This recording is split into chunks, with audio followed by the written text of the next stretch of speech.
ओं नमः शिवाय। ब्रह्मांक मुखरु भगवान रुद्रंकर प्राकट्य हेबार रहस्य, रुद्रंकु महामहिम स्वरूपर वर्णना, तांक द्वारा रुद्रगणंकर सृष्टि तथा ब्रह्मा बारण करिबारु तांकर सृष्टि कर्मरु विरति हेबा प्रसंग। ऋषिमान कहिले, प्रभु आपण चतुरानन ब्रह्मांकर मुखरु परमात्मा रुद्रदेव सृष्टि हेबे बोली कहिबारु आमर संशय होछि।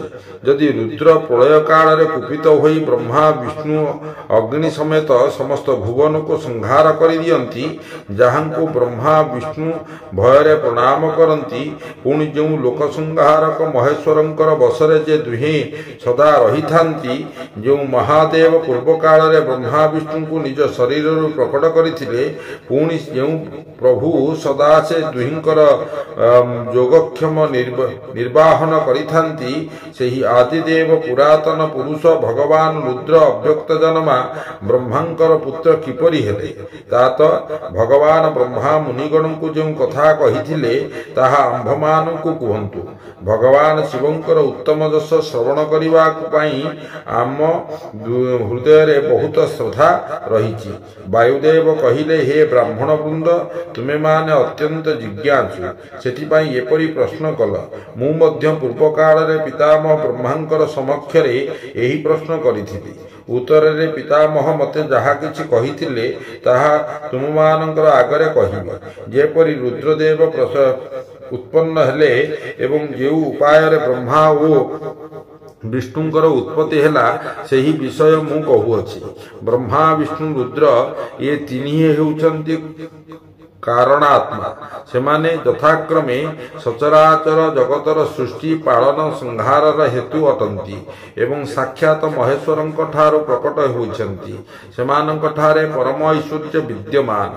सेमाने परमेश्वरंकर प्रति भावित तांक शक्ति रे अधिष्ठित होई सदा तांकरी कार्य करिबा को सक्षम होइथांती। पूर्व काल रे पिता महेश्वर ही सेही तिनि जनंकु तिनोटी कर्म रे नियुक्त करिथिले। ब्रह्मा सृष्टि कार्य रे, विष्णु रक्षा कार्य रे, रुद्र संहार कार्य रे नियुक्त होइथिले। कल्पांतरे परमेश्वर शिवंकर प्रसाद रे रुद्रदेव ब्रह्मा को नारायण को सृष्टि करिथिले। एही परि अन्य कल्परे जगन्मय ब्रह्मा रुद्र विष्णु को उत्पत्ति करिथिले। पुनः कल्पांतरे भगवान विष्णु मध्य रुद्र ब्रह्मा को सृष्टि करथिले। पुनः ब्रह्मा नारायण को एवं रुद्रदेव ब्रह्मा को सृष्टि करथिले। एही रूपे विभिन्न कल्परे ब्रह्मा विष्णु महेश्वर परस्पर ठारू उत्पन्न हुअंती एवं जने अन्यर हित चाहंती। सेही सबु कल्परे वृत्तांत को नेई महर्षिगण सेमानंकर प्रभाव विषय रे वर्णना करिथांती। प्रत्येक कल्परे भगवान रुद्रंकर आविर्भावर जहा कारण हुए ताहा मु कहुअछि। तांकर आविर्भाव हेतु ब्रह्मांकर सृष्टिर प्रवाह निरविच्छिन्न रूप रे चली आसुछि। ब्रह्मांडरु उत्पन्न ब्रह्मा प्रत्येक कल्परे जेतेबेले सृष्टिर विस्तार न हेबा फल अत्यंत दुख रे मूर्छित होई जांती। जेतेबेले तांक दुखर प्रशमन तथा प्रजा वर्गर बुद्धि पाई तत कल्परे रुद्रगणंकर स्वामी काल स्वरूप नीललोहित महेश्वर रुद्र आपण कारण युक्त परमेश्वर आज्ञाने ब्रह्मांकर पुत्र होई तांको उपरे अनुग्रह करंती। सेही तेजराशि अनोमय अनादि अनंत धाता भूत संहारक सर्वव्यापी भगवान ईश परम ऐश्वर्य रे संयुक्त परमेश्वर प्रति भावित सदा तांकरी शक्ति रे अधिष्ठित होई तांकरी चिन्ह धारण करिथांती। तांकरी नाम रे प्रसिद्ध होई तांकरी परि रूप धारण करी तांकरी कार्य करिबारे समर्थ होइथांती। तांकर समस्त व्यवहार तांकरी परि होइथाय। से तांकरी आज्ञा पालक सहस्त्र सूर्य परि तांकर तेज से अर्धचंद्र को आभूषण रूप रे धारण करंती। सर्प ही तांकर हार बाजुबंध ओ कड़ा होइथांती। से मुंजर मेखला धारण करिथांती। जलंधर बिरंती इंद्र तांक सेवारे दंडायमान होइथांती। हस्तरे कपाल खंड तांकर शोभा वृद्धि करे। गंगार उच्च तरंगरे तांक ପିଙ୍ଗଳ ବର୍ଣ୍ଣ କେଶ, ମୁଖ ଆର୍ଦ୍ର ରହିଥାଏ। ତାଙ୍କର କମନୀୟ କୈଳାସ ପର୍ବତରେ ବିଭିନ୍ନ ପ୍ରାନ୍ତ, ଭଗ୍ନଦନ୍ତ ସିଂହ ଇତ୍ୟାଦି ଅନ୍ୟ ପଶୁଙ୍କ ଦ୍ୱାରା ଆକ୍ରାନ୍ତ ରହିଥାଏ। ତାଙ୍କ ବାମ କାନ ପାଖରେ ଗୋଲାକାର କୁଣ୍ଡଳ ଝିଲିମିଲି କରୁଥାଏ।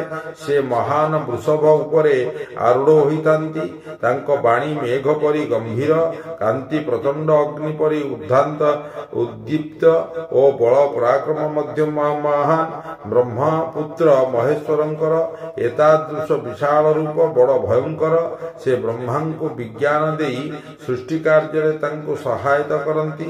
ତେଣୁ ରୁଦ୍ରଙ୍କର କୃପା ପ୍ରସାଦରୁ ପ୍ରତ୍ୟେକ କଳ୍ପରେ ପ୍ରଜାପତିଙ୍କର ପ୍ରଜା ସୃଷ୍ଟି ଅବିରତ ଚାଲିଥାଏ।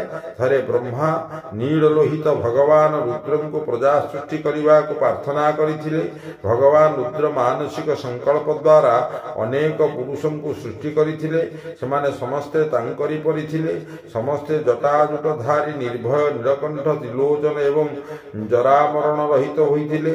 ଉଜ୍ଜ୍ୱଳ ତ୍ରିଶୂଳ ସେମାନଙ୍କର ଆୟୁଧ ଥିଲା।